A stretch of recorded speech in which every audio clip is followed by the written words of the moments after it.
कोई श्रृंगार नहीं किया है, माताओं ने कोई श्रृंगार नहीं किया। क्यों नहीं किया? भगवान राम कैसे हैं? सहज सुंदर सावरो। भगवान सहज सुंदर है, तो भक्त कैसे हैं? जैसे भगवान वैसे भक्त। तो माताओं ने कोई श्रृंगार नहीं किया, सहज श्रृंगार, बिल्कुल सिंपल। कनक कलश लिया, सोने का लोटा है और मंगलमय हाथ है, मंगलमय थाल है, और उसमें गाती बधाई करती हुई वहां जाती है। अब श्रृंगार किसने किया? देखो, एक तो श्रृंगार किया था शूर्पणखा ने भगवान राम के साथ। रुचिर रूप धरी प्रभु पई आई। कैसा रुचिर रूप? खुद को अच्छा लगे ऐसा रूप धारण करके शूर्पणखा राम जी के पास आई। और ये कैसे आई? सहज सुंदर सांवरो। जैसा रूप भगवान को अच्छा लगे वैसा रूप धारण करके आई। दूसरा रूप धारण किया किसने? मंत्रा ने। बसन विभूषण विविध बनाई। अलग अलग रूप से श्रृंगार किया था। तो भगवान कैसे हैं? भगवान सहज श्रृंगार में प्रसन्न होने वाले श्री राम जी है। और क्या किया? सभी ने कौशल्या माता को बहुत बहुत बधाई दी और करी आरती न्योछार ही करही, बार बार इस जो चरण ही पर ही। आरती करी है, न्योछावर समर्पित किया है और भगवान राम के चरणों में बार बार अपना मस्तक सिराया। अवधेश के बालक चारी सदा तुलसी दास के मंदिर में मन भीरे। कछुक दिवस बीते ए माती, जात न जानिए दिन अरुराती। नाम करण कर अवसर जानी, भूप बोली पट हे मुनि ज्ञानी। करी पूजा भूपति असभावा, धरिए नाम जो मुनि रोया। ऐसे एक महीना बीत गया। वशिष्ठ मुनि आते हैं। जैसे वशिष्ठ मुनि को देखते हैं तो महाराज दशरथ कहते हैं कि हे गुरुदेव, आप पधारे, आपका स्वागत है। हमारा भाग्य है कि आप जैसे सदगुरु मिले हैं। अब ऐसा करिए, इन बच्चों को किस नाम से पुकारूं, किन नाम से इन बच्चों का नामकरण आप संस्कार करो। श्री वशिष्ठ मुनि कहते हैं, हे राजन, आज का दिन ही शुभ है, इसी समय इनका नामकरण संस्कार करना चाहिए। भगवान का नामकरण संस्कार करने के लिए वशिष्ठ मुनि तैयार होते हैं। जिनका कोई नाम नहीं है, जो अनामी है, उसका भी नाम भक्त अपने माध्यम से करते हैं। तो भगवान वशिष्ठ मुनि का नामकरण संस्कार करने की तैयार करते हैं। और श्री तुलसी बाबा अपनी लेखनी से लिखते हैं, इनके नाम अनेक अनूपा, इनके नाम अनेक अनूपा।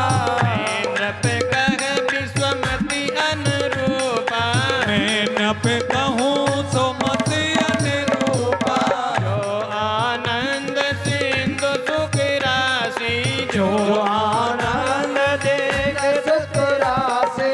श्री करते त्रिलोक सुपासी, श्री करते तेरे लोक सुपासे।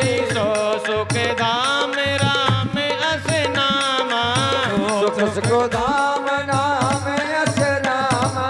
अखिल लोक दायक विश्रामा, अखिल लोक दायक विश्रामा। अखिल लोक दायक विश्रामा। अखिल लोक नायक विश्रामा। कि हे राजन, इनके कई नाम हैं, इनके नाम अनेक अनूपा। मैं नृप कह विश्वमति अनुरूपा। इनके नाम अनेक है, अर्थात पहले से ही नामी है।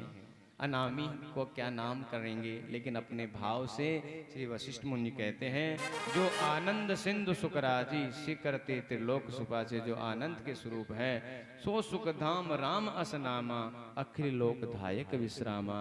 इनका मैं नाम राम रखता हूँ। जो इनके नाम से ही अखिल लोक, संपूर्ण संसार के लोगों को इनके नाम सुनते ही मन को शांति मिलेगी। विश्व भरण पोषण कर जोई, विश्व भरण पोषण कर जोई। आकर नाम भरत अस होई, आकर नाम भरत अस होई। जागे सुमिरन तेरी पुनासा, जागे सुमिरन तेरे पुनासा। नाम शत्रुघ्न वेद प्रकाशा,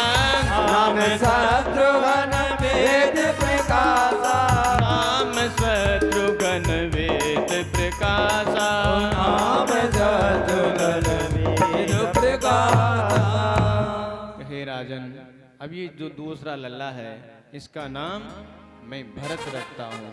विश्व भरण पोषण कर जो ये, विश्व का भरण पोषण कौन करता है? भगवान विष्णु। तो विष्णु के अंश से भरत जी प्रकट हुए, इसलिए इनका नाम भरत होगा। और जाके सुमरन तै रिपुनासा, नाम शत्रुघ्न वेद प्रकाशा। संहार कौन करता है? भोले बाबा। तो भोले बाबा के अंश से शत्रुघ्न जी उत्पन्न हुए, शत्रुओं को दमन करने वाले। इनका नाम रिपुसूदन भी होगा, अर्थात इनका नाम शत्रुघ्न है।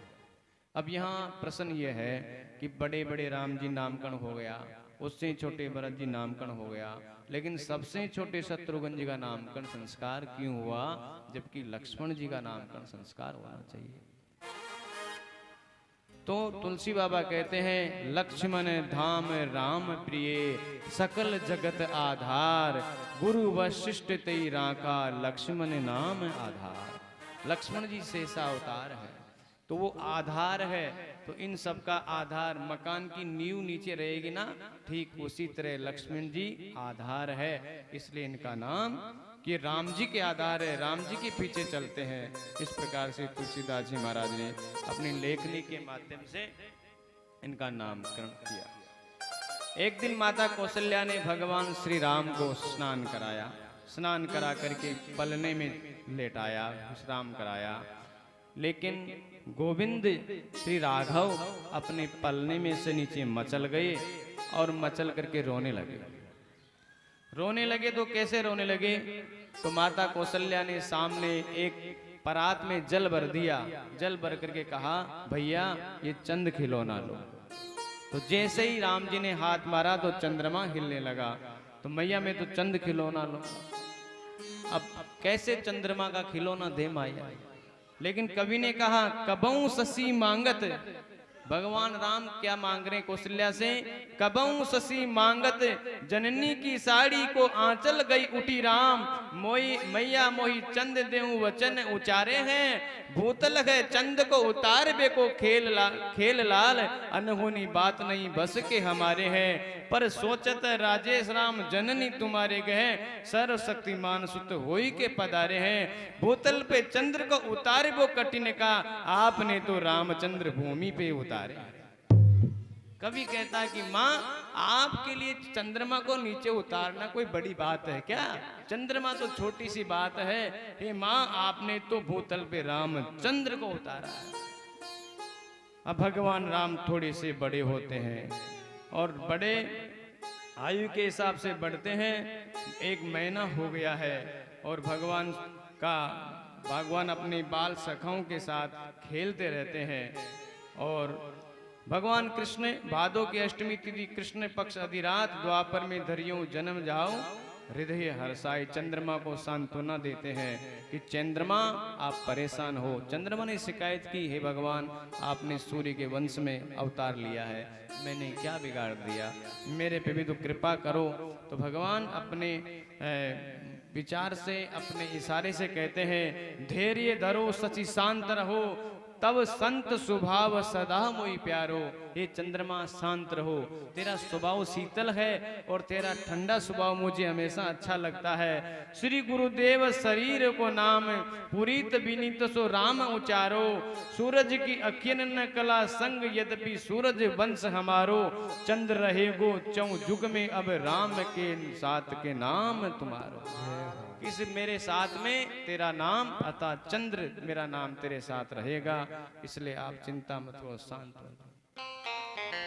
अब जब जब भगवान का प्रागट्य होता है तब तब भगवान के दर्शन करने के लिए कौन आता है? भगवान शिव। आदमी एक आयो अवध में, आदमी एक अवध में, आदमी एक आयो, आदमी एक आयो अवध में, आदमी एक आयो।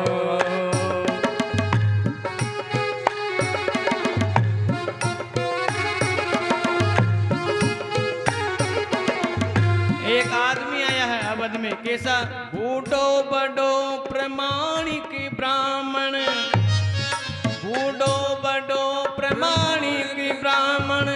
शंकर नाम करायो अवध में, आदमी एक आयो अवध में, आदमी एक आयो अवध में, आदमी एक आयो अवध में, आदमी एक आयो। अब भैया साथ में कौन है? साथ में चेला है। कौन? काकभूसुंडी जी। अब कोई कह दे अनजान व्यक्ति को कि इसके लाला के दर्शन करने, कौन कराएगा? कोई नहीं कराएगा। सुबह से शाम हो गई लेकिन बाबा को महल में घुसने नहीं दे। अब क्या क्या युक्ति बनाई? भगवान शिव ने ज्योतिषी बन गए। अब ज्योतिषी बन के हस्तरेखा देख करके लोगों को बताने लगे। तो एक सखी जो महल में जा रही थी, उसको मालूम पड़ा कि ये बड़े विद्वान हैं। उन्होंने कहा कि आओ तुम्हारे बच्चों की भविष्य के बारे में मैं बता देता हूँ। और माताएं क्या चाहती है कि हमारे बच्चा क्या बनेगा बड़ा होकर के, वो बता दे। भगवान शिव और काकभूसुंडी जी झोला ढोल रहे हैं भगवान शिव के, और शिव बड़े बुजुर्ग हैं। उसकी हस्तरेखा देखी, शिव से कोई छिपा रहता है? तो शिव से छिपा नहीं रहता। तो शिव से उन्होंने, सखी ने कहा कि आपको दक्षिणा क्या चाहिए? तो भगवान शिव ने क्या कहा कि हमें दक्षिणा नहीं चाहिए, हमें दर्शन चाहिए। अगर हमें दक्षिणा देना चाहती है तो हमें दर्शन करा दो। किसके? कि लाला के, राम लला के दर्शन करा दो। सखी ने कहा कि प्रयास करूंगी। तो सखी गई मैया के पास। अरे मैया आगमी एक आयो अवध में, आदमी एक आयो अवध में, आदमी एक आयो। माता कौशल्या ने कहा कि बहुत से आदमी आते हैं, आने से क्या है ऐसा उसमें? तो सखी कहती, करतल देख कहत सब गुणगन, करतल देख कहत सब गुणगन, बहुतन परिचय पायो अवध में, आदमी एक आयो अवध में, आदमी एक आयो। अरे मैया हाथ की रेखा देख करके सब कुछ बता देता है। राम लला के बारे में पूछ लो, आप भूत भविष्य वर्तमान सब बता देता। आदमी तो बहुत आते हैं लेकिन ऐसा ज्योतिषी मैंने अभी तक नहीं देखा है। और कैसा है मालूम है? मैया बोली, वह क्या है? बूढ़ो बड़ो प्रमाणिक ब्राह्मण, बूढ़ा है बड़ा है, बूढ़ो बड़ो प्रमाणिक ब्राह्मण, शंकर नाम सुहायो, नाम शंकर है। आगमी एक आयो अवध में, आदमी एक आयो अवध में, आदमी एक आयो अवध में, आदमी एक आयो। अब मैया ने कहा, भाई जब इतना प्रमाणिक है, तू बार बार कह रही है तो उसको ले आ। अनुमति मिल गई। तो जोड़ी दौड़ी आई वो सखी, भाग्य खुल गए विप्रवर, चलो हमारे साथ, राजमहल में देखिए राम लला का हाथ। हे विप्रवर, आपके भाग्य खुल गए, चलो भगवान राम के हाथ देखने के लिए आप पधारो। अब चलने के लिए तैयार हो गए। तो भोले बाबा उठ करके जाने लगे। भोले बाबा उठ करके जाने लगे तो काकभूसुंडी जी ने पकड़ लिया। कहाँ जा रहे हो बाबा? अरे दर्शन करने। तुम्हारा झोला उठाते उठाते थक गया मैं, अकेले कैसे जाओगे मेरे बिना दर्शन? अरे तू बैठ जा, पूरी सब्जी दे दो, खा लेगा बैठ करके। ये कि बाबा सारा भंडा फोड़ दूंगा मैं अगर मुझे नहीं लेके जाओगे तो। जब फल पकने लगा तो तुम जा रहे हो चखने के लिए और मुझे यहाँ बैठा के जा रहे हो।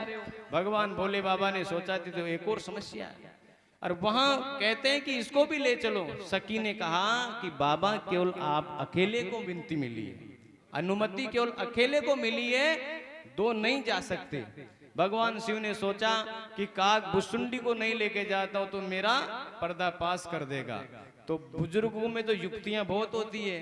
तो भोले बाबा ने क्या कहा, काज बने नहीं जुगल बिनो, करो नया पे रोज, रेखा देखत शिष्य ये में बरनत गुण दोष। अरे ये सखी, हम दोनों के बिना कार्य नहीं बनेगा। कि कैसे बाबा? कि मुझे बराबर दिखता नहीं है, हाँ, और इसको हस्तरेखा आती नहीं है। ये रेखा बताएगा और उसका गुण दोष में बताऊंगा। आदमी एक आयो अवध में, आदमी एक आयो। सन शिशु शिष्य सुनत कौशल्या, भीतर भवन बुलायो। आदमी एक आयो अवध में, आदमी एक आयो। जाकर के कौशल्या माता से कहा कि अकेला ने उनके सामने स्थिति है कि ये दोनों के बिना। लेकिन माँ को अपने बेटे के लिए राम लला का भाग्य जानना था, तो भीतर बुला लिया। सन शिशु शिष्य सुनत कौशल्या, भीतर भवन बुलायो। आदमी एक आयो अवध में, आदमी एक आयो। अब गुरु और शिष्य दोनों भवन में प्रवेश करते हैं। जैसे भवन में प्रवेश किया, चरण पखारे दियो आसन, आसन वसन पहिरायो। चरण पखारे और बड़े सुंदर सुंदर जो वस्त्र थे मखमल टाइप के, उनको पहनाया दिया। मेले चरण चारों पर्यो, सुत माते हाथ दिखायो। अवध में आदमी एक आयो अवध में, आदमी एक आयो अवध में, आदमी एक आयो। जन्म प्रसंग कयो, कौशिक मिच सिय स्वयंवर गायो। सन्मान्यो मई देव ऐश्वत सानंद सदन सिदायो। तुलसीदास विनाशी रहत बस बो सबको मन भायो। अवध में आदमी एक आयो अवध में, आदमी एक आयो। बड़ा सुंदर भोजन कराया। भोले बाबा ने कहा कि हमें भोजन नहीं, दर्शन करोगे बाबा, अतिथि सत्कार तो करने दो। बड़ा सुंदर भोजन कराया। भोजन कराने के बाद जन्म प्रसंग कहो कौशिक मिस, भगवान राम के जन्म का प्रसंग सुनाया। सिय स्वयंवर गायो और सीता जी के स्वयंवर का वर्णन किया। जन मान्यो मही देव असित सानंद सदायो। और जैसे ही जो वनवास का प्रसंग सुनाना चाहते थे, तो राम जी ने दाढ़ी पकड़ ली कि बाबा यही रुक जा बस। इस प्रकार भगवान भोले बाबा दर्शन करके चले जाते हैं कैलाश में। अब आनंदित है भोले बाबा, प्रसन्न चित्त है। माता ने पूछा, पार्वती माँ ने पूछा, बाबा आनंदित कैसे हो, क्या चक्कर है? कहे क्या बताएं, आज तो जीवन पर्यंत का धन मिल गया। कि क्या? कि हम राम लला के दर्शन करके आए। कि बाबा आपने तो हमारे साथ छल किया था, आपने तो मना कर दिया, लेकिन इंटरी किसने दिलाई आपको? हमारे को दया आ गई आप पे। कई दिनों से भटक रहे थे गली गली में, इसलिए हमें दया आ गई लाला। बाबा वो सखी नहीं थी, मेरे बिना आपको दर्शन लाभ नहीं हो सकते। तो इस लीला से हम क्या सीखते हैं कि भगवान के दर्शन, तीर्थ यात्रा कहीं पे भी जाए तो पति और पत्नी संग में जाना चाहिए। संग में नहीं जाओगे तो फल कम मिलेगा। आज माता कौशल्या ने लाला का स्नान कराया, बड़ा सुंदर नैला धुलाकर, पहनाकर, दूध पिलाकर, पालने में सुला दिया। माता कौशल्या ने सोचा चलो राम सो जाता तो इष्ट देव की पूजा कर लूं। एक बार जननी अनवाई, कर श्रृंगार पलना पोढ़ाए। निज कुल इष्ट देव भगवाना, पूजा हेतु कीन स्नाना। पूजा करी पूजा नैवेद्य चढ़ावा, आप हो गई जय पाक बनावा। पूजा करके माँ कौशल्या रसोई में जाती है और वहाँ प्रसाद बनाते हैं। तो इधर देखते हैं भगवान राम, बहुरी मात तवा चई आई, भोजन करत देख सुख जाए। राम जी ने सोचा कि भोग लगा रही तो भोग तो हमें ग्रहण करना चाहिए। तो भगवान राम ठुमक ठुमक करके जाते हैं, वहाँ भोग लगाते हैं। इधर माँ कौशल्या देखती तो वहाँ प्रसाद पा रहे हैं। झूले में आके देखती है पलने में, तो पलने में भी राम जी है। भगवान राम ने सोचा कि अगर इसको मालूम पड़ जाएगा तो फिर स्थिति कैसे हो जाएगी, अलमारी में बिठा देगी, पूजा करने लग जाएंगे। तो माँ कौशल्या का जो भ्रम था उसको माया के द्वारा दूर किया। देखी राम जनकी अकुलानी, प्रभु हस दीनी मधुर मुस्कानी। माता शंका में गई तो भगवान मुस्कुराए और मुस्कुराते सब भूल गए। देख रावा मातई निजे अद्भुत रूप अखंड रोम रोम प्रति लगे कोटि कोटि ब्रह्मांड। अब आगे चूड़ा कर्म संस्कार होता है। चूड़ा कर्म कीन गुरु जाय विप्र पुनि दक्षिणा बहु पाई परम मनोहर चरित अपारा करत फिर चार्यों सुकुमारा। चूड़ामणि संस्कार हुआ। चूड़ामणि संस्कार एक बार दशरथ जी दोपहर को भोजन के लिए आते हैं, तब पूछते हैं कि राम कहाँ है। कौशल्या बोली बाहर खेलता होगा, आप बुला लाओ, मैं आपकी थाली परोस देती हूँ। श्री तुलसीदास जी कहते हैं भोजन करत बोल जब राजा नहीं आवरत जी बाल समाजा। कौशल्या जब बोल न जाई ठुमक ठुमक प्रभु चले पर आई।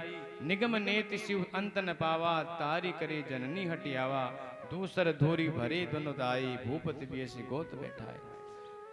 दशरथ जी लेने के लिए जाते राम जी तो अपने सखाओं को छोड़ करके राम आते नहीं है, भक्ति भी चले जाते हैं। माता कौशल्या जाकर के लेके आती है तो उन राम जी का हाथ स्नेह पूरे मिट्टी में हो रखा है, धूल दूषित हो रखे हैं। महाराज दशरथ भोजन करने के लिए जैसे बैठते हैं और प्रसाद राम जी को पवाते हैं गोद में, और खुद राम जी को पवाने के बाद चावल दही जो पवाया, जैसे पवाया और खुद के मुख में ग्रास लेने लगे, हाथ जैसे ऊंचा हुआ और राम जी निकल करके अपने बाल सखाओं के में भग जाते हैं। इस प्रकार भगवान लीला करते हैं। अनुज शासक संगन भोजन करी मात पिता आज्ञा अनुसरी। भगवान राम अपने भाइयों और सखाओं के साथ भोजन करते हैं। एक दिन श्री राम लक्ष्मण भरत शत्रुघ्न चारों भैया सरयू के किनारे पधारे गेंद का खेल खेलने के लिए। अब गेंद का खेल खेलने के लिए पधारे तो राम जी की तरफ लक्ष्मण जी रहे, भरत जी सामने हो गए, शत्रुघ्न जी सामने हो गए। लक्ष्मण जी हमेशा राम जी की तरफ रहते हैं। तो किसी ने पूछा भरत जी से कि आप राम के संग में कैसे नहीं है?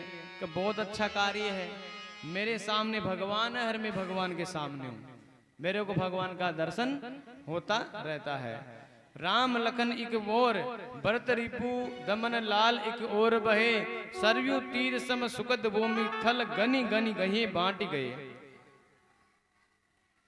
उस समय भगवान राम लक्ष्मण ये गेंद का खेल खेलते हैं तो राम जी जैसे अपने चरण का प्रहार करते हैं तो भरत जी उससे भी ज्यादा वेग से, राम जी से भी ज्यादा वेग से उस गेंद पे चरण का प्रहार करते हैं। किसी ने भरत जी से पूछा कि आपने इस तरीके से क्यों किया? भरत जी ने कहा भगवान राम के चरणों की ठोकर खा करके मुझ जैसे के चरणों में आ रही है, इसको आने की क्या जरूरत है? तो मैं चाहता हूं कि राम का चरण पकड़ लिया तो तेरा उद्धार हो जाएगा। इस प्रकार भगवान राम ने लीला करी। गज निरखी पैरान वसन की, यही स्थिति वहां पे जिस प्रकार गज और ग्राह को उबारा वही स्थिति यहाँ पे है। गज का पैर ग्राह पकड़ लेता है तो भगवान किसका उद्धार करते हैं? पहले ग्राह का। तो भरत जी भी यही कहना चाहते हैं कि जो भगवान के चरणों का जो सहारा ले लेता है, अर्थात भगवान ये कहना चाहते हैं जो भक्त के चरणों का जो सहारा लेता है सबसे पहले मैं उनका उद्धार करता हूँ। भई कुमार जबई सब भ्राता दीन जन्यो गुरु पित माता। जब कुमार बड़े हो जाते हैं तो भगवान उनका यज्ञोपवी संस्कार होता है। गुरु गृह गए पठन रघुराई अल्पकाल विद्या सब आए। गुरुजन के घर पे जाते हैं और वहां पे थोड़े ही समय के अंदर सारी विद्या का अध्ययन करके भगवान वापस अयोध्या आ जाते हैं और अयोध्या में आनंद ही आनंद है। लेकिन अब एक स्थिति उत्पन्न हो गई। एक ऋषि आए जिसके आने से अयोध्या में कुछ समय के लिए तनाव उत्पन्न हुआ। विश्वामित्र महामुनि ज्ञानी, विश्वामित्र महामुनि ज्ञानी, बसई विपिन सुख आश्रम जानी। जागत भाव ज्ञानी। महामुनि विश्वामित्र जी वन में निवास करते हैं। विशेषण क्या दिए? बसई विपिन शुभ आश्रम पानी जानी। जब यज्ञ भोग करते हैं सफलता नहीं मिलती, लोग कहते हैं देश काल कर्ता कर्म का विचार करके जो कार्य किया जाता है उसमें सफलता मिलती है, लेकिन ये यहाँ सब कुछ ठीक है। देश कैसा है? शुभ आश्रम है। श्री वाल्मीकि जी ने तो इसे सिद्ध आश्रम कहा और श्री तुलसीदास जी ने इसे शुभ आश्रम कहा। शुभ आश्रम ऐसा पवित्र देश, कार्य करने वाला कौन? मुनि नहीं, विश्वामित्र महामुनि ज्ञानी है, महामुनि है। और कौन सा कार्य करते हैं? जप, यज्ञ, योग। कर्म भी पवित्र है, क्षेत्र भी पवित्र है, कर्ता भी पवित्र है और समय भी, ब्रह्म वेला भी पवित्र है। लेकिन अति मारीच सुबाहु ही डरहि,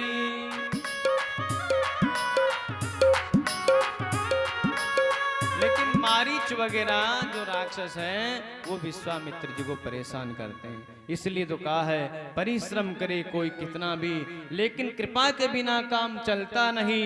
निराशा निशा नष्ट होती न तब तक, दया भानु जब तक निकलता नहीं।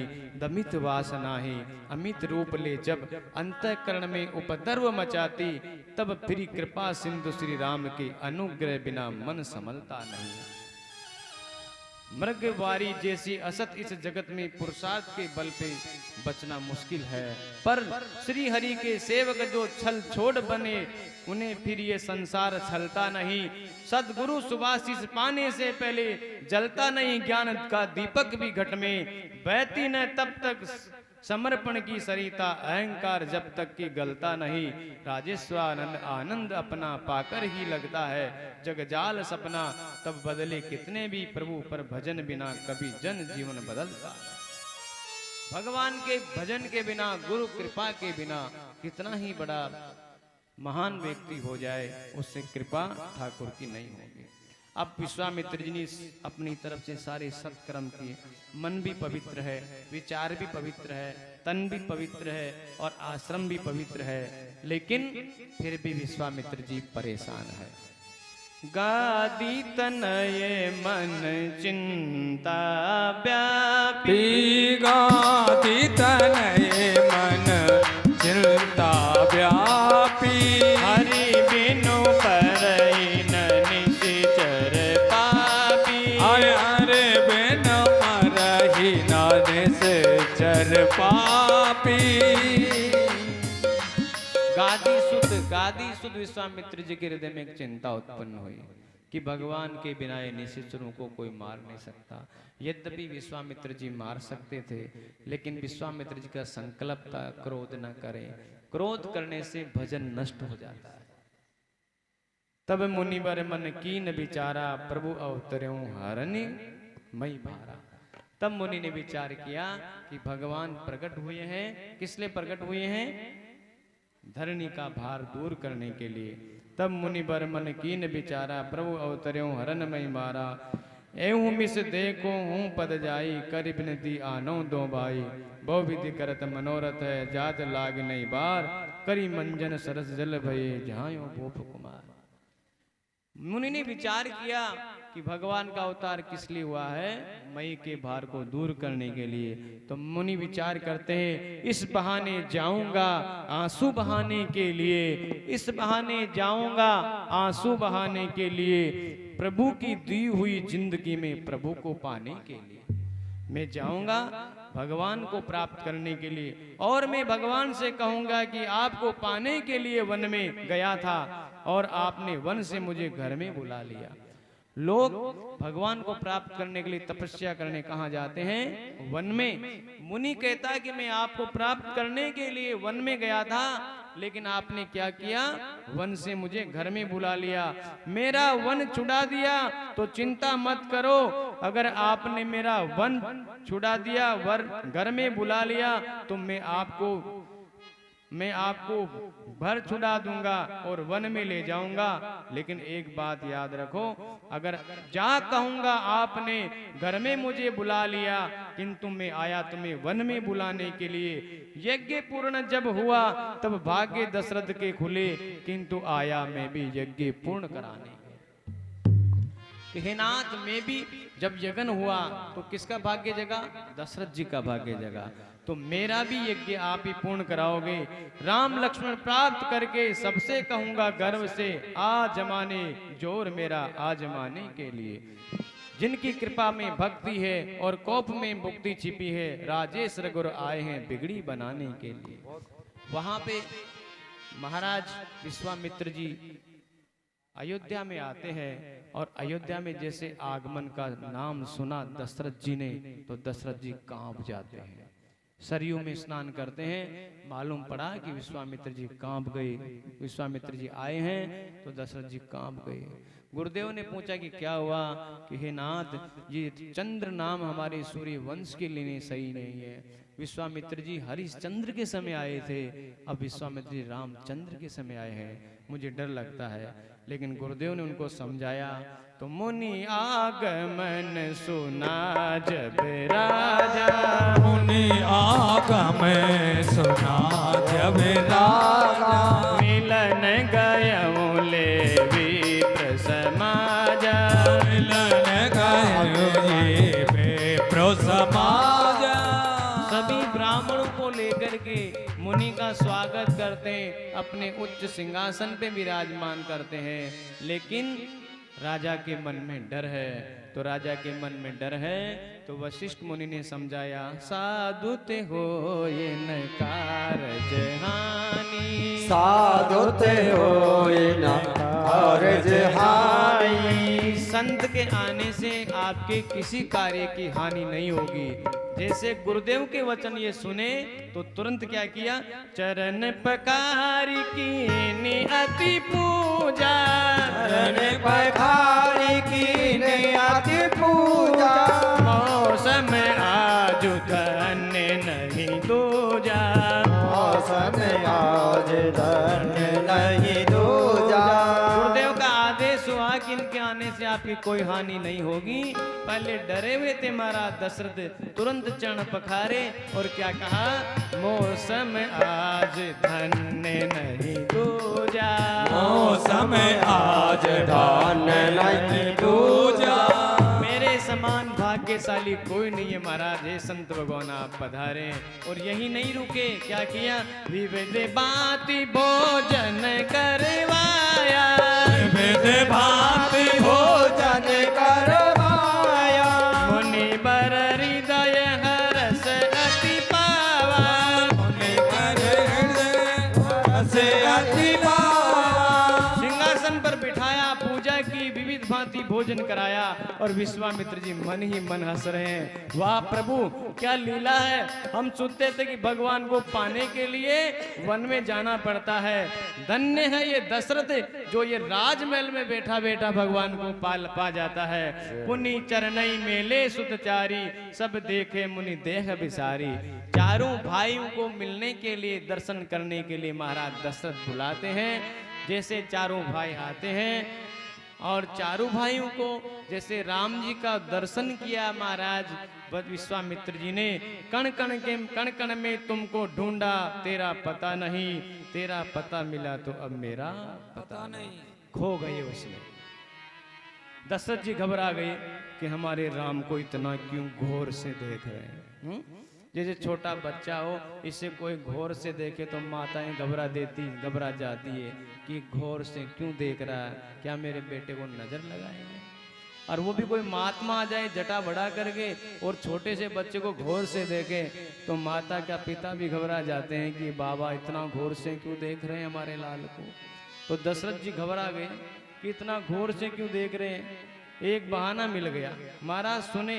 मुनि बोले, हाँ सुन रहा हूँ, आपके आगमन का प्रयोजन क्या है। अयोध्या नरेश, आगमन का प्रयोजन जानकर क्या पूरा करोगे। हाँ महाराज पूरा करेंगे, आपके कहने में देरी होगी और मेरे करने में देरी नहीं होगी। यही कारण आगमन तुम्हारा, यही कारण आगमन तुम्हारा, कहूँ सो कहतन लाभूं बारा,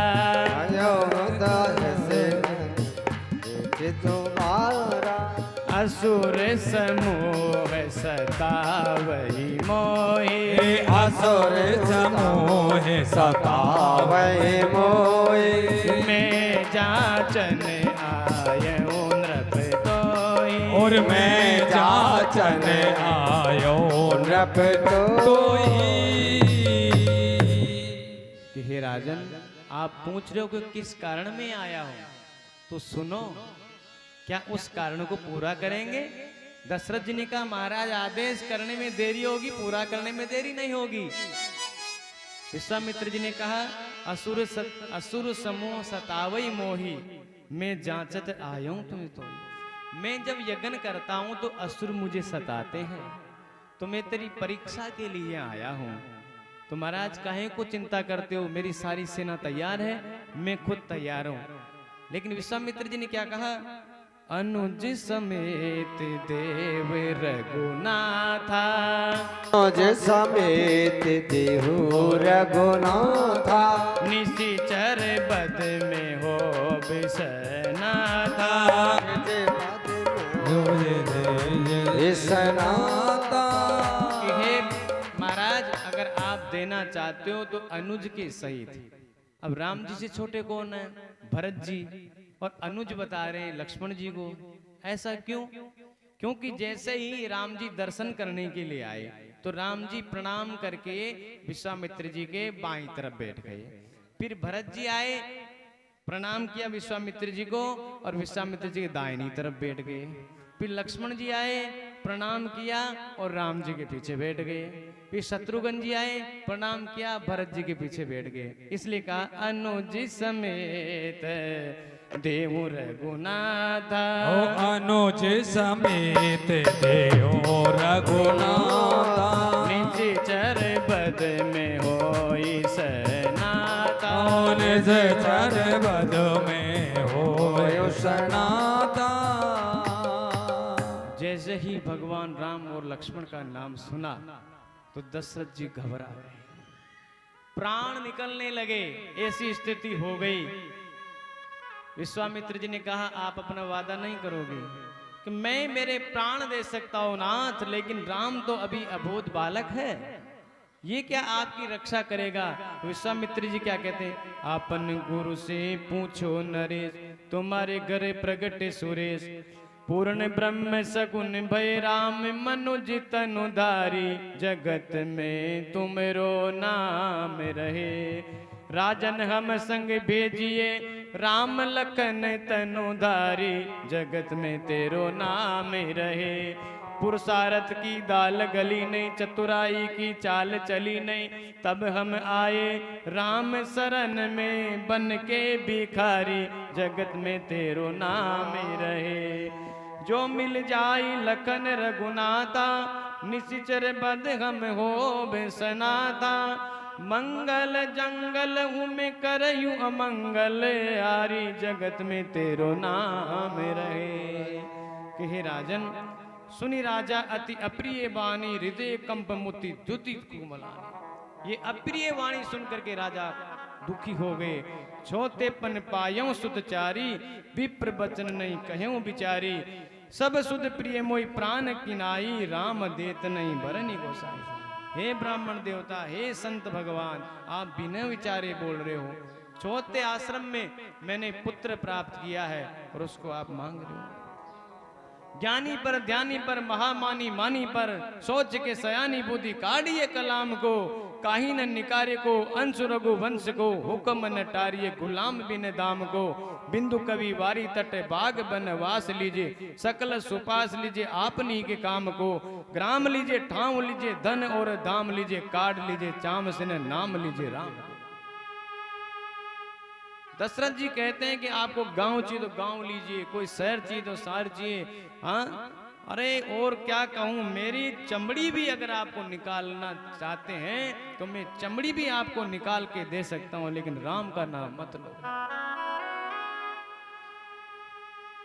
मांगो भूपि धेनु धनु दुकोसा, सर्वस देऊ आज सहरोसा। देह प्राणति प्रिय कछुनाई, सो मुनि देऊ निमिष एक की नाई।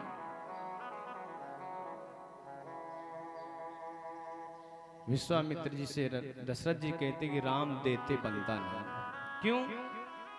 इसमें अंतर क्या है कि आपने पुरुषार्थ की संपत्ति के द्वारा ये प्राप्त किया है दान कर सकते हैं। जैसे आपके यहाँ कोई नौकर आए और नौकर को कह दो कि आप भाई फला व्यक्ति की जाके काम कर आओ, तो नौकर काम कर लेगा। लेकिन आपके घर में कोई मेहमान आए और मेहमान के लिए कहें कि उस जगह काम कर आओ, तो ये संभव नहीं है। तो वैसे ही राम तो मेहमान है। कैसे भाई? प्रगट कृपाला। कैसे प्रकट हुए? कृपा करके। और जो हम पे कृपा करता है उसे हम आदेश नहीं दे सकते। और श्री राम मेरी अकेले की संपत्ति नहीं है। क्यों नहीं है अकेले की संपत्ति? अगर कोई संपत्ति कई 4-5 व्यक्तियों के नाम हो तो एक अकेला व्यक्ति उसको दान नहीं कर सकता, सबके सिग्नेचर होते हैं। तो दशरथ जी कहते हैं कि मेरे अकेले के राम नहीं है ये, तो मैं कैसे इनको दे सकता हूं? मुनि जन धन सर्वस्व शिव प्राणा, बाल के लिरसते ही सुख माना। मुनि जन धन, मुनि जनों का धन है सर्वस्व शिव प्राणा, शिव जी के प्राण के समान है, शिव को प्राण। बाल के लिरसे ही सुख माना। तो महाराज मैं कैसे दे सकता हूं इनको? मेरी अकेले की संपत्ति नहीं है राम। तब वशिष्ठ बहु विधि समुझावा, नृप संदेह नाश कह पावा। महाराज को वशिष्ठ मुनि गुरुदेव समझाते हैं कि हे राजन, मान लीजिए संपत्ति को आप दान में नहीं कर सकते, राम रूपी संपत्ति को। आप पिता हैं, तो क्या आप अपने पद से, जो आपका पद है उससे तो रिजाइन ले सकते हैं, रिटायरमेंट ले सकते हैं। आपका पद पिता, तो आप अपने पिता के पद को दान कर दो। और ये पिता का पद किसके दे दो? विश्वामित्र जी। तब तो आप दे सकते हैं कि हाँ महाराज ये तो दे सकता हूं। रघुकुल कीरति विमल पताका, दंड समान बयऊ जस जाका। और जहां राम है वहां लक्ष्मण जी अपने आप जाएंगे। कैसे? दंडा हता, लक्ष्मण जी का चरित्र दंडे के समान है और राम जी का चरित्र झंडे के समान है। डंडा जब तक नहीं लगेगा, झंडा ऊपर आकाश के अंदर नहीं लहराएगा। तो जब तक लक्ष्मण जी नहीं होंगे साथ में, तब तक राम जी नहीं जाएंगे। इस प्रकार भगवान राम को और लक्ष्मण जी को अपने पूज्य गुरुदेव की आज्ञा से लेकर के श्री विश्वामित्र जी रवाना होते हैं।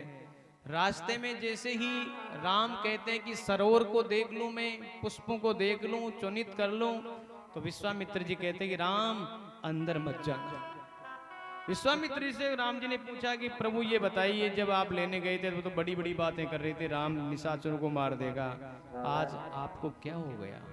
विश्वामित्र जी ने कहना, राम जब मैं गया था एक ज्ञानी था, और जब आया हूं तो एक पिता हूं, तो पिता होने के कारण मेरे हृदय में मोह उत्पन्न हो गया।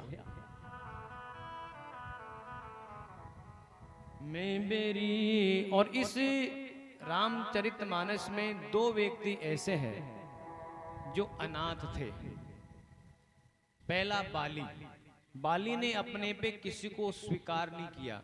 बाली जब मरने लगा, बाण लगा, तो बाली ने क्या कहा? मैं बेरी सुग्रीव प्यारा, हो मैं बेरी सुग्रीव प्यारा, अवगुण कवन नाथ मोहि मारा। अब गुण कवन नाथ मोहि मारा, मैं बेरी सुग्रीव प्यारा, कारण कवन नाथ मोहि मारा।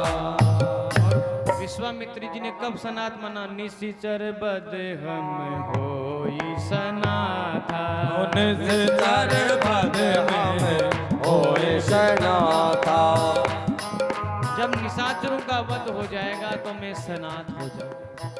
राम और लक्ष्मण को लेकर के आते हैं, और राम जी ने कहा सवेरे जल्दी स्नान किया 4 बजे, और गुरुदेव से कहा कि गुरुदेव आप अपना यजन पूर्ण रूप से कर सकते हैं। इससे पहले पूर्व में ताड़का नाम राक्षसी आती है, भगवान राम का उद्धार करते हैं।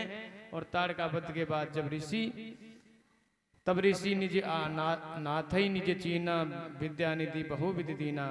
और उसी के बाद भगवान ने उनके यज्ञ की रक्षा करते हैं।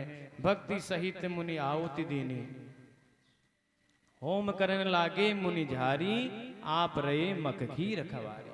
अगर कोई यज्ञ यजन होता है, वहाँ उपद्रव का डर रहता है, तो ये चौपाई काम आती है। होम करन लागे मुनि झारी, आप रहे मखखी रखवारी। जब ऋषि ने यजन प्रारंभ किया तो भगवान राम और लक्ष्मण वहां पे यज्ञ की रक्षा करने के लिए रहते हैं। इस प्रकार यज्ञ पूर्ण हो गया। कई प्रकार की विद्याएं, कई प्रकार के शस्त्र विश्वामित्र जी ने राम को भेंट किए। राम जी ने कहा, प्रभु आज्ञा हो तो अब हम अयोध्या के लिए जाएं। उसी समय विश्वामित्र जी ने कहा, राम आपका प्रागट्य ही यज्ञ पूर्ण करने के लिए हुआ है। आप यज्ञ के द्वारा हुआ है आपका प्रागट्य। मेरा यज्ञ पूर्ण हो गया, लेकिन अभी एक यज्ञ बाकी है। देहु भूप मन हरसित, तजो मोह अज्ञान। धर्म सुजस प्रभु तुम हो, इन करे अति कल्याण।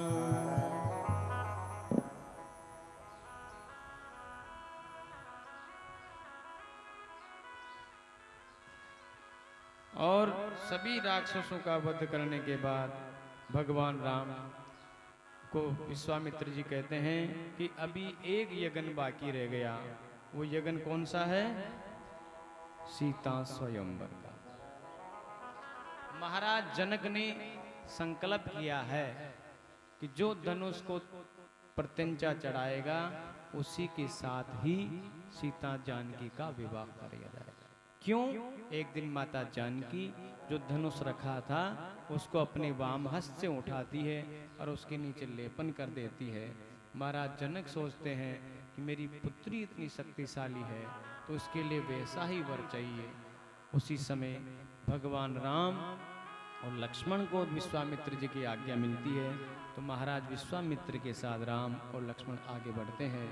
धनुष यज्ञ सुनी रघुकुल नाथा, धनुष यज्ञ सुन रघुकुल माता। चले हर्ष चले मुनिवर के साथ। हर्ष चले मुनिवर के साथ। अभी यहाँ स्वयंवर का नाम नहीं है।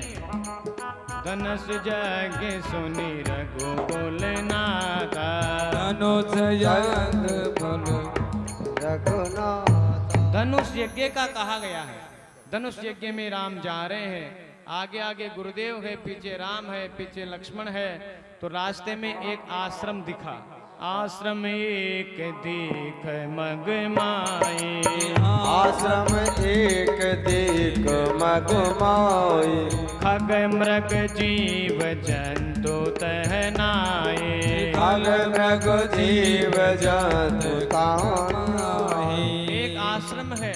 उस आश्रम की विशेषता क्या है? वहाँ न खग न कोई खरगोश रहता है और न मृग निवास करता है, न कोई जीव जंतु उस आश्रम में निवास करता है।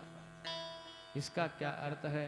ब्राह्मण का श्राप जहाँ लग जाता है वहाँ कोई भी जीव निवास नहीं करता, अर्थात वहाँ जीवन खराब हो जाता उस व्यक्ति का। ये आश्रम किसका है? पूछा भगवान राम ने। जो जिसकी तरफ कोई ना देखे। मीरा कहती, आलीरी मेरी सुनिए निर्बल के बलराम, जिसका कोई नहीं है उसका भगवान है। तो राम जी ने इशारा करके पूछा मुनि शिला प्रभु देखी, मुनि बन देगी। पूछा मुनि शिला प्रभु देखी, पूछा मुनि शिला बन देगी। सकल कथा मुनि कहा विशेषी, सकल का मुनि साहब विशेषी। भगवान राम ने पूछा, गुरुदेव ये शिला किसकी है? विश्वामित्र जी ने कहा, राम आप उसको क्यों देखते हो? उसकी तरफ तो कोई देखता ही नहीं है। लेकिन राम आपका स्वभाव यही है ना, जिसकी तरफ कोई नहीं निहारे उसको राम अपना लेते हैं। सारी कथा सुनाई कि ये गौतम नारी अहिल्या है, तो इंद्र के द्वारा छल होने से इसको श्राप लग गया है और श्राप होने से ये जड़ पदार्थ के रूप में आ गए। सो फिर सत्य भामा की ओर रुक्मणी रोई धाय, बांधन को पट खोजती पटरानी अकुलाई, अंगुरी बांधन को तुरंत चीर्यो अपनो चीर, प्यारो घनश्याम यदि काम आवे आपके, तो काट दू नसों को ये तो रेशम के धागे।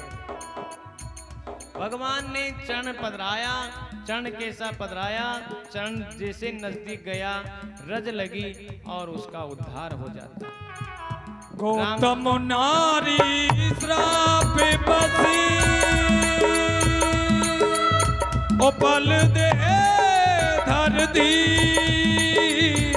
चरण कमल रज चाहती, कृपा करो रघुवीर, कृपा करो रघुवीर। भगवान किसी का ऋण नहीं रखते। जब द्रौपदी ने साड़ी फाड़ करके भगवान की अंगुली को बांधी, तो भगवान ने कहा कि ये रेशम की साड़ी को क्यों फाड़ा? तब द्रौपदी ने क्या कहा, प्यारे घनश्याम यदि काम आवे आपके, कोई काट दूं तो काट दूं नसों को, ये तो रेशम के धागे हैं। कि अगर आपको मेरे द्वारा सेवा में कोई भी चीज काम आए तो रेशम की क्या बात, ये रेशम के धागे हैं, काट दूं नसों को, ये तो रेशम के धागे हैं। मैं मेरी नसें निकाल के आपके समर्पित कर दूं। धागे भी साधारण इनका कौन मोल करे, न दुल्हन के जोड़े के न दूल्हा के बागे हैं, न तो दुल्हन की साड़ी के हैं न दूल्हा के बागे के धागे हैं। ये साधारण रेशम की साड़ी के हैं। मैंने नहीं फाड़ा, चीर पीर देख कर अधीर हो, मैंने इस चीर को नहीं फाड़ा। आपकी अंगुली कटी है, उस अंगुली कटी होने के बाद ये धागे अधीर हो गए। धागे ही सोमनाथ चीर छोड़ भागे हैं, ये धागे अपने आप निकले नाथ। वो धागे हैं अभागे जो बहे नहीं आगे, भाग उन्हीं के जागे जो अंगुली पे लागे हैं। ये नाथ वो धागे ही महत्वपूर्ण है, वो धागे ही धन्य है जो आपकी अंगुली पे लग गए हैं। रहेगा याद ये दिन, न जीवन में मैं बुलाऊंगा, समय पर देखना द्रौपदी तुम्हारे काम आऊंगा। तो भगवान ने कृष्ण ने कहा था कि द्रौपदी ये समय मुझे याद रहेगा और अवसर आएगा उस दिन तुझे जरूर काम आऊंगा। इस प्रकार भगवान का क्या विषय है? भगवान से कोई पूछे कि आप ये धागे कहां से लाए, तो भगवान कृष्ण ने क्या कहा कि हमने गोपियों से चुराए। गोपियों की वस्त्र लीला, चिरहरण लीला करी, उनके अंदर भक्ति का तड़का लगा के दिया, तो गोपियों से चुराए और द्रौपदी को बचाए। गोकुल नार अहिल्या का यहाँ उद्धार हुआ। काम एस क्रोध से रजोगुण संभव। और भगवान राम के मन में थोड़ा सा दुख है। दुख कैसा हुआ कि गौतम जी की जो नारी है वो ब्राह्मणी है और भगवान ने लीला करने के लिए क्षत्रिय का रूप धारण किया है। तो चरण से जो मिट्टी लगी है, जहाँ उनके चरणों की मिट्टी हमारे सर पे रखनी चाहिए और हमारी चरणों की मिट्टी वहाँ लगी, इसलिए भगवान राम मंदाकिनी के नजदीक आते हैं, गंगा में स्नान करते हैं, वहाँ दान पुण्य करते हैं। धनुष यज्ञ सुनी रघुकुल नाथा, धनुष यज्ञ सुन रघुकुल नाथा, हरषि चले मुनिवर के साथा, ओ हर्ष चले मुनिवर के साथा। देखो और चौपाई का कितना अंतर है। जब धनुष यज्ञ के बारे में बताया विश्वामित्र जी ने, भाई धनुष यज्ञ हो रहा है, तो राम जी कैसे चले, हर्ष चले मुनिवर के साथ, और अहिल्या का उद्धार किया। तो उसके बाद आगे चले तो कैसे चले, राम लक्ष्मण मुनि संगा, चले राम मुनि मने मने संगा, गए जहाँ जग पावनी गंगा, चले जहाँ मुनि पावन गंगा। यहाँ प्रसन्न नहीं है, यहाँ प्रसन्न नहीं है, यहाँ तो केवल गए कहाँ, पावनी गंगा, जो पापों को उद्धार करने वाली माँ गंगा। अर्थात राम जी को लगा कि मेरे द्वारा अपराध हो गया है। इसके पश्चात वहाँ दान पुण्य करके आगे राम जी चलते हैं। चले राम लक्ष्मण मुनि संगा, चले राम मुनि संगा, गंगा, गए जहाँ जग पावनी गंगा, चले जहाँ मुनि पावन गंगा। अब गंगा के ऊपर, गंगा पे जाने के बाद भगवान राम सब जानते हैं, लेकिन गंगा का महत्व अपने गुरुदेव के माध्यम से जानना चाहते हैं। तो गुरुदेव वर्णन करते हैं, गादि सुनो सब कथा सुनाई, गाद तने सब कथा सुनाई, जय प्रकार सुर सरी मही आई, तुम्हारे के आई, तब प्रभु ऋषि न समेत नहाए, तब समीप में आई, विविध दान मही देवन पाए, मुनि देवन पाए। गंगा का महत्व सुन करके भगवान वहाँ ब्राह्मणों का आदर सत्कार करते हैं, खूब दान पुण्य करते हैं।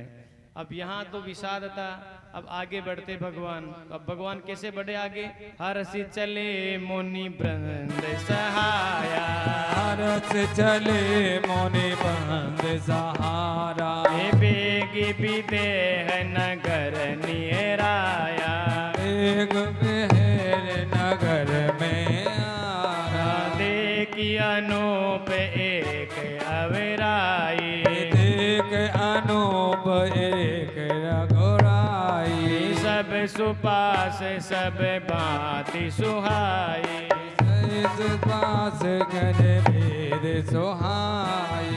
गंगा स्नान करने के बाद राम जी प्रसन्न होकर के जा रहे हैं, और वहाँ एक आम वाटिका को देखा, बड़ी सुंदर थी। गुरुदेव से बोले, और गुरुदेव बोले राम अब यहीं ठहर जाओ, राम कथा शशि किरण समान, ओ राम कथा मुनि किरण समाना, संत चकोर करई जय पाना, संत चकोर करे जयमाना।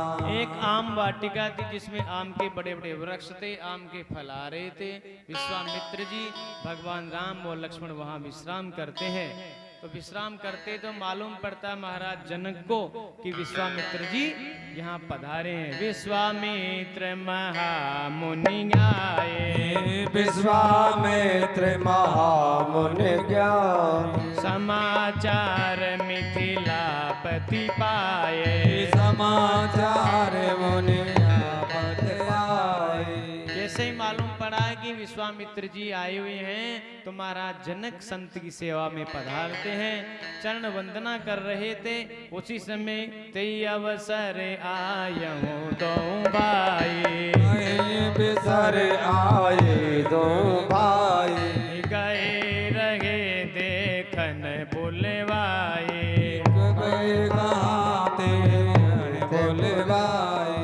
उठे सकल जब रघुपति आए, रगल बत सब रघुराए, विश्वामित्र निकट बैठाए, विश्वामित्र निकट बैठाए। जैसे राम जी आते हैं, गुरुदेव विराजमान है और श्याम राजाधिराज जनक महाराज विराजमान है। राम जी और लक्ष्मण जी आते हैं तो राम जी और लक्ष्मण जी को देख करके राम महाराज खड़े हो जाते हैं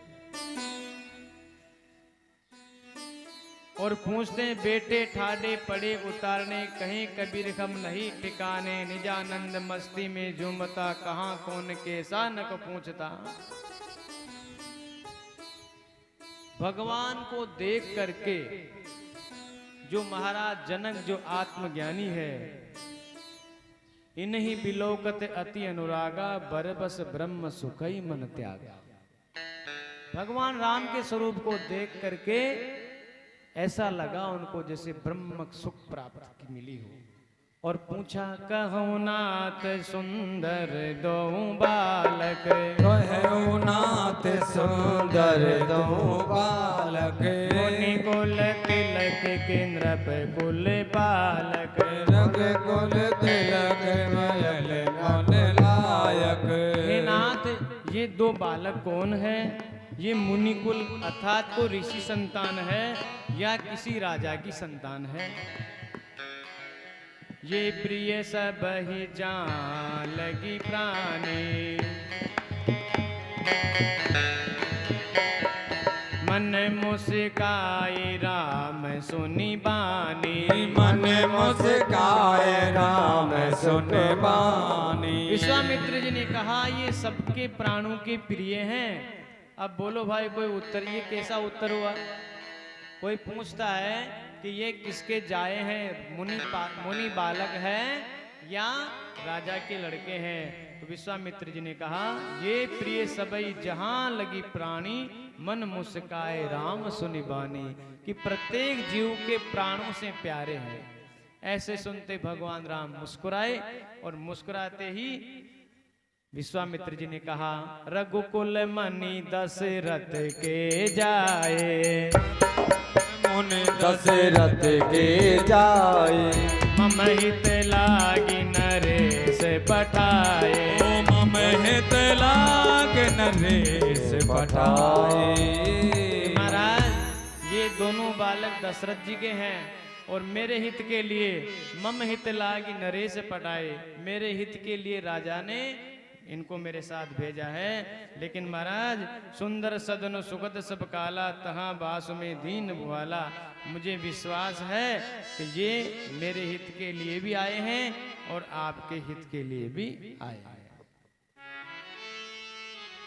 अब जनक जी महाराज ने महाराज राम को, लक्ष्मण को और विश्वामित्र जी को कहाँ पधराया, कहाँ रखा? जानकी जी के महल में। जानकी जी ने कहा कि मेरे महल में कैसे? कि आप हमारे महल में रहो। राम कहाँ जाएंगे? जहां भगवान भक्ति से कोई पुकारेगा। सीता भक्ति का रूप है, तो राम कहाँ रहते हैं? भक्ति के हृदय में, भक्ति के महल में। और दशरथ जनक जी क्या चाहते हैं कि सीता कहाँ रहे? हमारे महल में, हमारे हृदय में। तो भगवान राम को कहाँ ठहराया? जानकी जी के महल में। और जानकी जी को कहाँ ठहराया? जनक जी के महल में। अब यहाँ इच्छा हुई, राम जी की भी इच्छा है कि जिस शहर में आए वो शहर तो देखें, लेकिन राम जी संकोची है। तो राम जी ने क्या कहा? लखन हृदय लाल सविशेषी, लखन हृदय लाल सविशेषी, जाई जनकपुर आवई देखे, जनकपुर आवई देखे। हृदय में इच्छा हुई राम जी की और हृदय का भाव जगा लक्ष्मण जी के हृदय में। प्रीतम को पतियां लिखूं तो क्या कछु होई विदेह, तन में मन में प्राण में तासो कौन संदेह। अंतर्यामी को अपनी सुविधा समझावे रे, करी करी सोच विचारे, अरे तू बुद्धि गंवारे। राम अनुज मन की गति जाने, राम अनुज मन की गति जाने, भगत बचल दाहिए उलसानी, भगत बचल दाहिए। राम जी ने लक्ष्मण जी के हृदय की बात को जाना और विश्वामित्र जी से क्या कहा? विश्वामित्र जी का गुरुदेव कहो राम क्या बात है? नाथ लखनपुर देखन जाए, नाथ लखनपुर देखन जाए। नाथ लक्ष्मण की की इच्छा है कि नगर को देखे, लेकिन प्रभु प्रभाव और सकुच न कहे। लेकिन भगवान के भय से, भगवान के प्रभाव से बड़े हैं ना, तो लक्ष्मण जी बोल नहीं पाते। विश्वामित्र जी चाहते हैं कि नगर तो मैं भी देखना चाहता हूँ, लेकिन मैं रहा योगी तो लोग क्या कहेंगे, इसलिए राम और लक्ष्मण तुम मेरी आंखें हो दोनों, तो जाओ जोरावरु आयस में पावा, नगर दिखाई तुरत ले आवा। तुरत ले आवा। राम जाओ नगर दिखाओ, लखन नगर दिखा करके तुरंत आप जल्दी ले आना।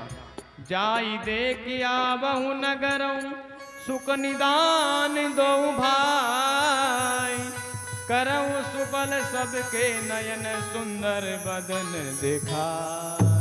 कि सबका कल्याण करके आप आ जाओ।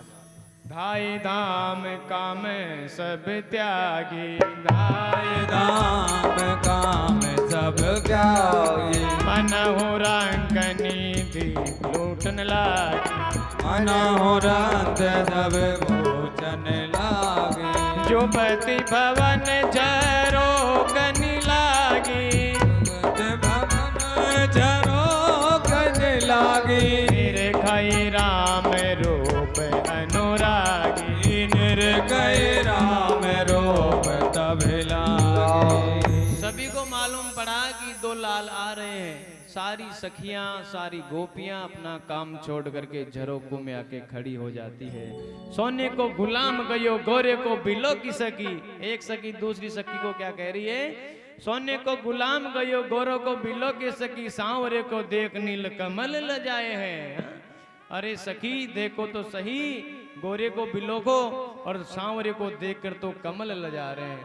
हाँ, सांवरे जो राम नाम के जो हैं, इनको देख कितने सुंदर हैं कि कमल भी ले जाए हैं। भूपति राजेश मिथिलेश के बुलाए पे, जुगल कुमार संग कोसक जुलाए हैं। हेरते हजारन के हीरे हरन, ये लाखन के लोचन चितई के चुराए हैं। दोरी दोरी मिथिला की आली है आयुष पे, चित्त को समारोह पूरी, चित्त को समारोरी पूरी, पूरी में चोर आए हैं। विश्व विलोचन चोर राम प्रिय जनक की घोर। सखियां कहती हैं कि अपने हृदय को रोक के रखो, यहाँ दिल चोर आए हैं, ये चुरा ले जाएंगे। राम लक्ष्मण को देख रही है, लेकिन ऊपर की तरफ राम और लक्ष्मण देखते नहीं है। और मिथिला की नारियां परेशान हैं। एक सखी बोली जोर से, ए बेना ये दो राजकुमार है ना, क्या तुम जानती हो कौन है? दूसरी सखी बोली, इनकी क्या कहें, इसके बाप भी तो दो हैं भाई, दो बाप के जाए हैं तो इनको क्या देखें। ये दो दशरथ के दोटा, बाल मरालिनी के कलर जोटा। ये दोनों अयोध्या नरेश राजकुमार दशरथ के पुत्र है। इतना कह करके मौन हो गई। मौन क्यों हो गई? विचार करो, जिस नगर में आप कभी गए नहीं, जिस नगर में कभी आपने नगर के बारे में सुनाई है, गए नहीं, और वहां आपके पिता का कोई नाम जाने कि ये उनके पुत्र हैं, तो हम ऊपर की ओर देखेंगे ना। लेकिन राम ने लक्ष्मण जी से कहा कि लक्ष्मण नीचे ही रहना, ऊपर नहीं देखना। कौशल अब यहां तक तो ठीक था, चलो कोई बात नहीं, लक्ष्मण जी मान गए। उसके बाद क्या हुआ? सखी ने देखा कि इनके ऊपर कोई प्रभाव नहीं हुआ, तो फिर क्या बोला? कौशल्या सुत सो सुख खानी, नाम राम अदनु साइक पानी। एरी सखी, ये बड़े ही बड़े जो श्याम वर्ण के हैं ना, मालूम है इनके पिता का नाम तो दशरथ है, माता का नाम मालूम है? कहाँ बता, क्या मालूम है सखी? दूसरी सखी बोलती है कि इनकी माँ का नाम कौशल्या है। तो भी राम जी ऊपर की ओर नहीं देखते। लक्ष्मण नाम राम लघु भ्राता, सुनि सकी तांसु सुमित्रा माता। राम जी ने कहा ये भक्ति का साम्राज्य है, इसमें नीचे झुक करके विनम्र रह करके भक्ति के मार्ग में आगे बढ़ा जाता है, ऊपर नहीं देखा जाता। इतने में लक्ष्मण जी के लिए बोलती है कि दूसरा जो लाला है, मालूम इनकी माँ का नाम क्या है? इनकी माँ का नाम सुमित्रा है। जिस नगर में कोई गया ही नहीं, कभी सुना ही नहीं, वहां इस तरीके की बातें करती है। तो राष्ट्र में कहती है हमारी जानकी जी जैसी है सांवली सांवली परछाई है ना, उतने ही सुंदर आप हैं। और सुंदरता का ज्यादा अभिमान हो तो आप पुष्प वाटिका में आना।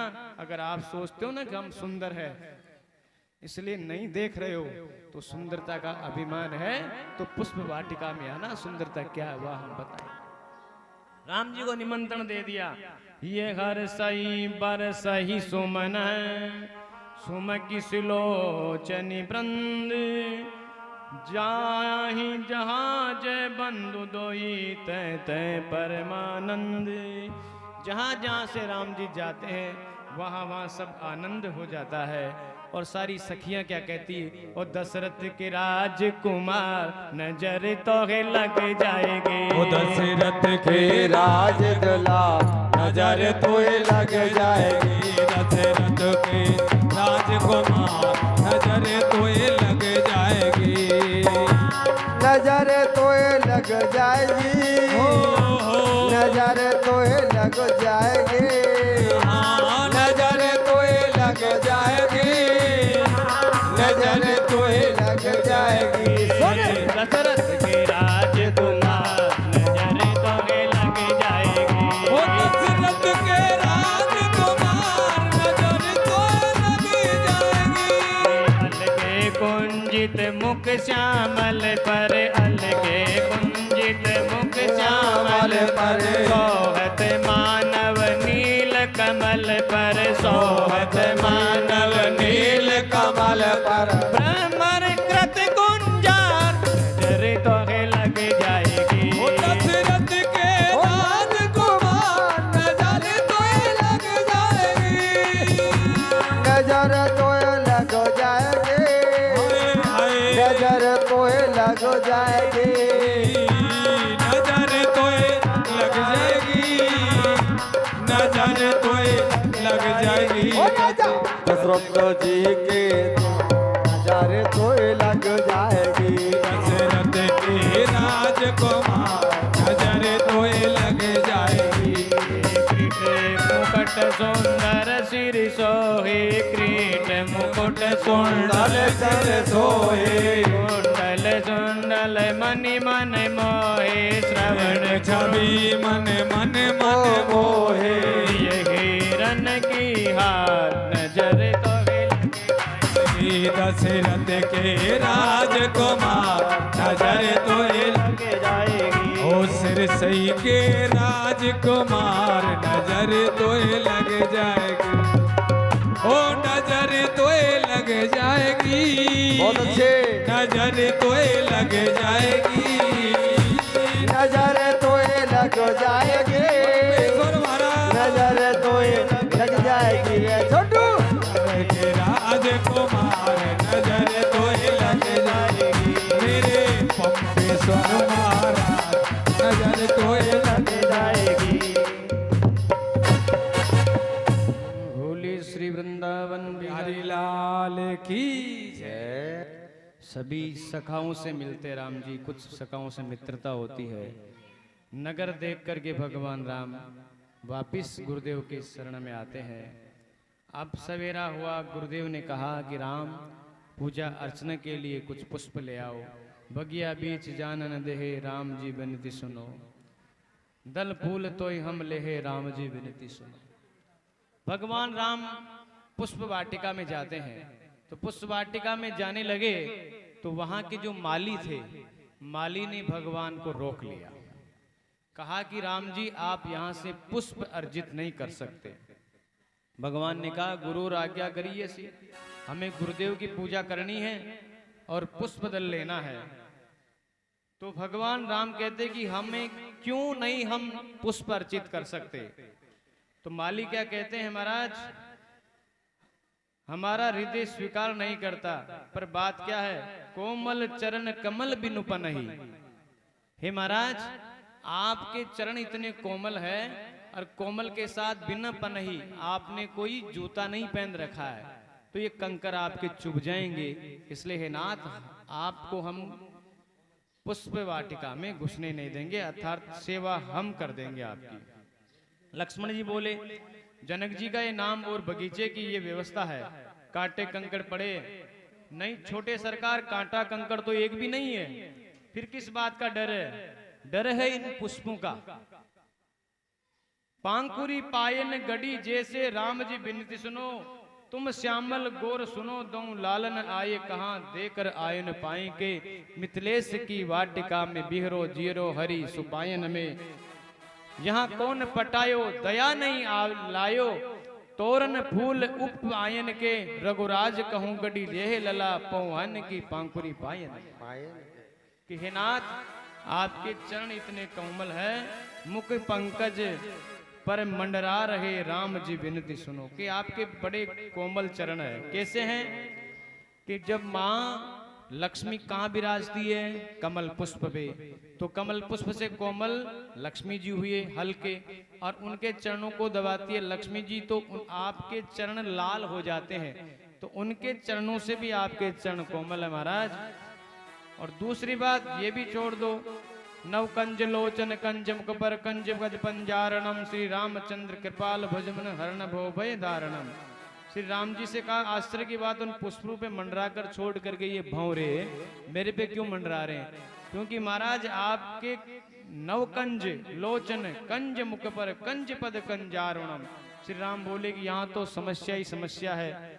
लास्ट में कहा कि मैं हम हाथ पैर धो लेते हैं, उसके बाद ये पुष्प अर्चन कर लेते हैं। चरण छूत गुड गई शिला। भगवान से कहते हैं माली, अगर आप चरण हाथ पैर धोने के लिए जाएंगे भगवान, तो जैसे जिस सरोवर पे आप जाओगे चढ़ करके, तो वहां इतनी असंख्य शिला बिछी हुई है, जो चरण के टच होते ही कितनी नारियां बन जाएगी। हमने सुना है कि आपके चरण को स्पर्श करते हुए शिला भी नारी बन गई। तो महाराज हमारे लिए समस्या उत्पन्न हो जाएगी। एक नारी है उसी से परेशान है, और ज्यादा नारियां हो जाएगी तो समस्या हो जाएगी महाराज। राम जी से कहा, राम जी ने कहा भैया सेवा तो गुरुदेव की हम अपने हाथ से ही करेंगे, लेकिन आप बताओ इसका उपाय क्या है? कि उपाय एक ही है, आप जानकी जी की जय बोलो, किशोरी जी की जय बोलो। राम जी ने कहा भैया हम तेरे सामने हार गए, किशोरी जी की जय बोल को हम स्वीकार करते हैं। उसी समय राम जी ने किशोरी जी की जय बोली, और किशोरी जी जय बोलने का मतलब है जब तक भक्ति की संग में नहीं जाएंगे तब तक भगवान कृपा नहीं करेंगे। भगवान को भी भक्ति का मान रखना पड़ता है। इस प्रकार भगवान पुष्प अर्चन करके गुरुदेव के लिए पुष्प लाते हैं, और अब पुष्प वाटिका के अंदर माता सीता से उनका मिलना होता है। किस प्रकार? तेई अवसर सीता तह आई,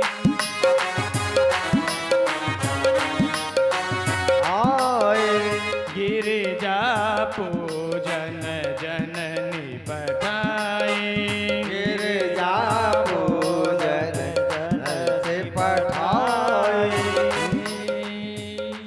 माता सीता पुष्प हाथ में पुष्प माला वगैरह है, पूजा की थाली है, और गिरजा का पूजन करने के लिए आती है। तो एक चतुर सयानी सखी रहती है, वो राम और लक्ष्मण को देख लेती है। वो दौड़ती हुई माता सीता से कहती है कि चली सखी चलो, वहां पे बहुत सुंदर राजकुमार आए हुए हैं, चली अग्र करी प्रिय सखी होई, प्रीति पुरातन लखई न कोई, कंचन किकणी नुपनी दुनि पूनी, करत लखन सन राम हृदय गुनी।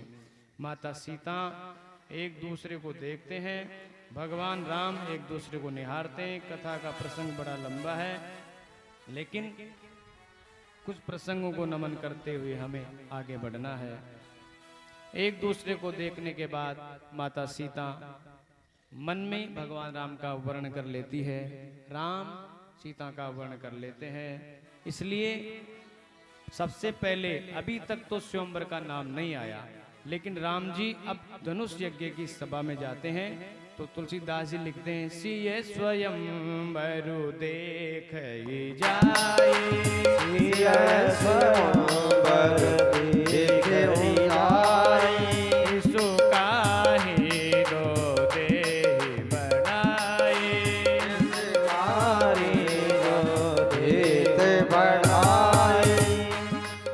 भगवान अब माता सीता के स्वयंवर में जाते हैं।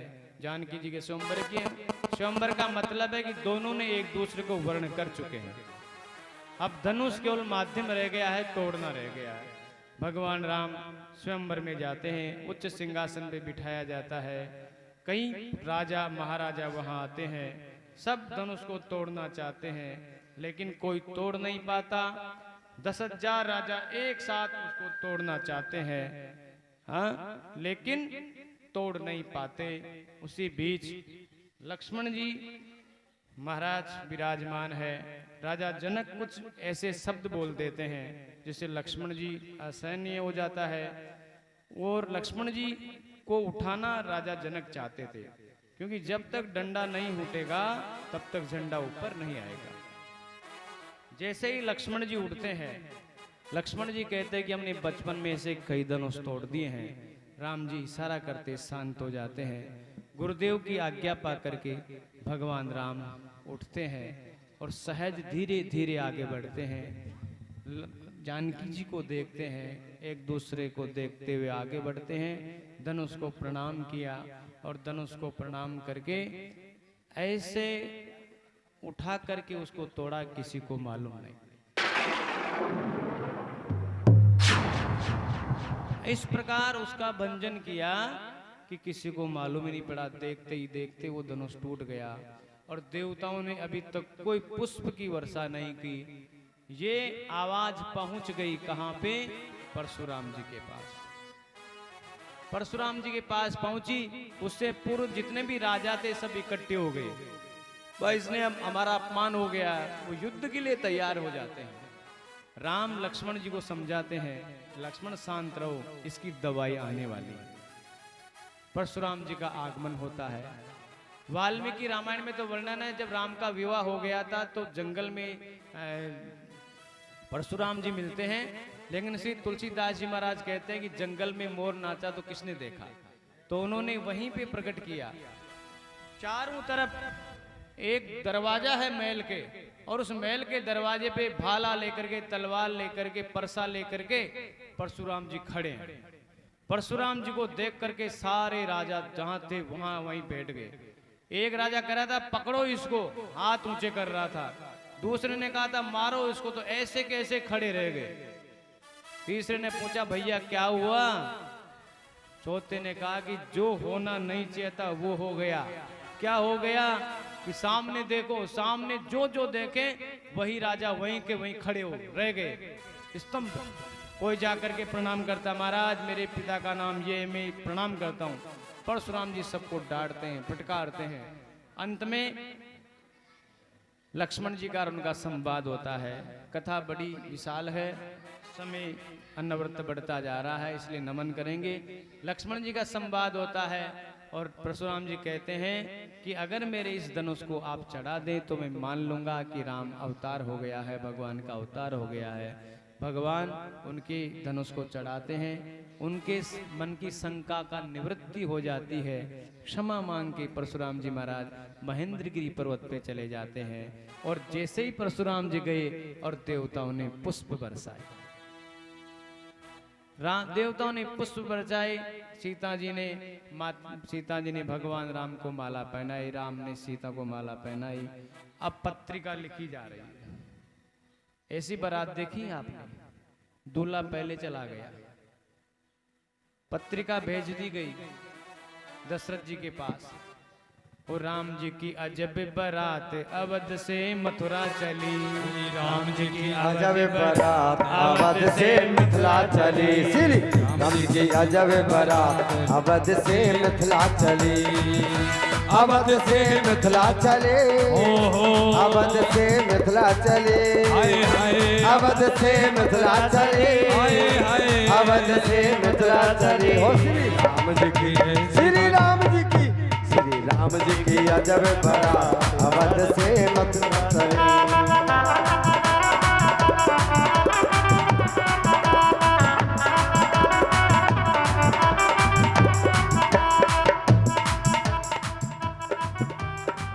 राम जी की ऐसी बारात है, कैसी बारात है?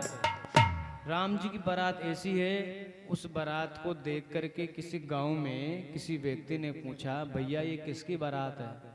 कि ये महाराज अयोध्या नरेश दशरथ जी महाराज के पुत्र की बारात है, कहाँ जा रहे हो? कि मिथिला विवाह के लिए जा रहे हैं। बहुत बड़ी हाथी घोड़े बैठे हैं।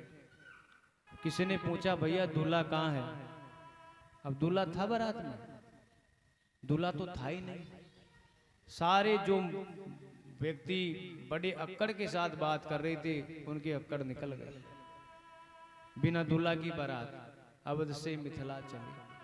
आगे जाके जंगल आया तो जंगल में कहा कि भैया ऐसी स्थिति आ गई है कि दूल्हा ही नहीं है। कोई पूछता दूल्हा कहाँ है?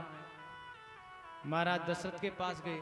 दशरथ ने कहा इसका समाधान है ना गुरुदेव बताएंगे। तो गुरुदेव ने कहा कि भरत की और राम की शक्ल एक है, तो भरत को दूल्हा बनाओ।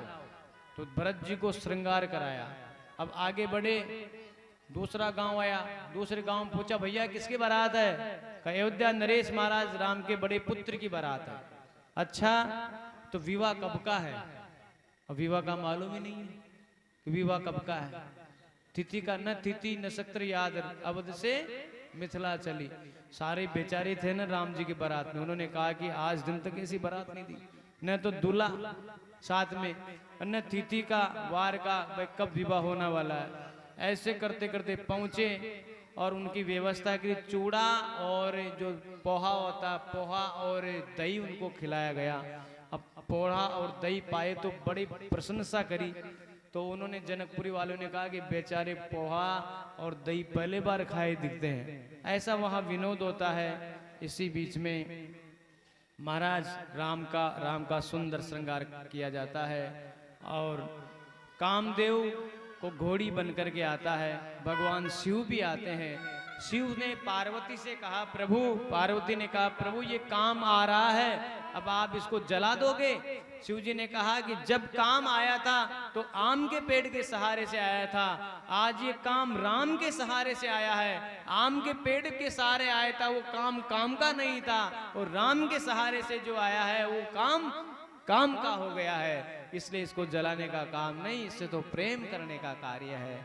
इस प्रकार भगवान राम का यहाँ पानी गण संस्कार होता है। चारों भाइयों का पानी गण संस्कार हो जाता है। पानी गण संस्कार होने के बाद भगवान राम अयोध्या आते हैं और अयोध्या में आने के बाद कुछ समय तक तो ऐसे ही खुशहाली से चल रहा होता है। एक दिन महाराज दशरथ ने अपने कांच में मुख देखा।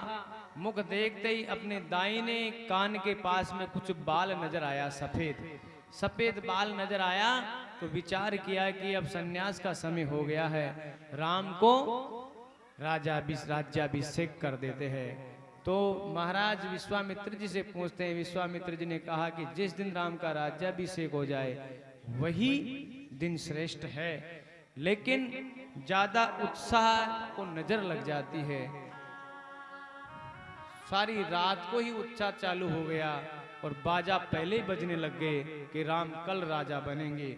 जो पहले बाजे बज जाते हैं समय से पहले तो बाजे ही बजते हैं। सवेरे मंथरा को मालूम पड़ा, मंथरा को बड़ा दुख हुआ। मंथरा ने जाकर कैकेयी की बुद्धि के अंदर मलिनता डाली। सरस्वती की सहायता से, कथा बड़ी विस्तार है, नमन करके सूक्ष्म रूप से हम आगे बढ़ रहे हैं। और वरदान मांग लेती है। पहले वरदान में राम को 14 वर्ष का वनवास, दूसरे में भरत का राज्याभिषेक। भगवान राम को पता चलता है, दशरथ जी घायल हो जाते हैं राम के वीरे में और 14 वर्ष के लिए वनवास जाते हैं। वहाँ कई प्रकार के कष्टों को सहन करते हुए भगवान बढ़ते हैं। पंचवटी पे निवास करते हैं। पंचवटी पे वहाँ एक देवी आ जाती है पोतना नाम की, उसका संधान करते हैं। वो रावण को स्वभाव इत्यादि को शिकायत करती है, खरदूषण आदि को, खरदूषण इत्यादि को भगवान राम एक ही बाण में संधान कर देते हैं। और सुनपंखा जाकर के रावण को पुकारती है। रावण कहता खरदूषण सो मम बलवंता, खरदूषण मेरे समान बलवान है, उसको भगवान के बिना कोई नहीं मार सकता है। अतः राम अवतार हो गया है। अगर राम साधारण होगा तो उसकी स्त्री को चुराने में मुझे कोई तकलीफ नहीं है, और राम अवतार हो गया है तो सारे कुल का नाश हो जाएगा, सारा कुल भगवत धाम को प्राप्त कर लेगा। क्योंकि हम असुरवाद शरीर, हमारा शरीर असुर टाइप का है, हमारी बुद्धि तामसी वृत्ति हो गई है, इसलिए भजन होता नहीं है। भजन नहीं होता है तो भगवान से शत्रुता कर लेते हैं। कथा बड़ी है, नमन करेंगे। मारीच की सहायता से सीता का हरण होता है। यद्यपि सीता का पहले अग्निवास हो जाता है, परछाई मात्र होती है। माया को कोई चुरा सकता है, मायाधिपति ही माया के पास रख सकते हैं, रहती है। यहाँ मायावी सीता को रावण चुराता है। भगवान राम विलाप करते हुए बढ़ते हैं। सुग्रीव से मित्रता होती है, सुग्रीव को उसके भाई से मुक्त कराते हैं, बाली से, और उनका राज्याभिषेक करते हैं। वानर सेना का सहारा लेकर के श्री हनुमत लाल जी महाराज पता लगाते हैं। विभीषण से परिचय होता है, लंका को जलाया जाता है। सीता माता को सीता माता का समाचार राम तक पहुंचाते हैं। राम सेनाओं को लेकर के आते हैं और रावण का नाश करके अपने राज्य में वापस आते हैं। इस प्रकार परीक्षित महाराज को सुखदेव जी महाराज ने राम कथा सुनाई। अब हमें आगे बढ़ना है, और आगे कौन सी? अब हमें चंद्रवंश की कथा